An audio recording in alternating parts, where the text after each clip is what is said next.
Với bề ngang bám theo mặt tiền đường là 11 m và chiều sâu trung bình đổ vào trong lên đến là 65 m, và tổng diện tích cho bất động sản này lên đến 713 m², sẵn sàng cho anh chị 150 m² là đất thổ cư.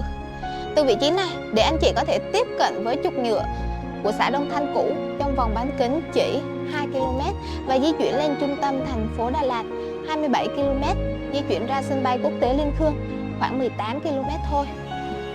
Và bất động sản này sở hữu một cảnh quan cực kỳ thoáng, được bao bọc bởi những hàng thông nguyên sinh. Và một điều đặc biệt, đuôi đất còn giáp với một con suối đá nhỏ, nơi mỗi buổi sáng anh chị có thể nghe tiếng chim hót líu lo, tiếng suối chảy róc rách. Và đang được bán với mức giá 1 tỷ 250 triệu đồng, sổ hồng riêng, pháp lý rõ ràng. Nếu anh chị đang cần tìm một bất động sản tại vùng ven thành phố Đà Lạt để đầu tư, để nghỉ dưỡng thì đừng bỏ qua bất động sản này nhé. Hãy liên hệ với em Xuân ngay để được nhận thêm thông tin chi tiết.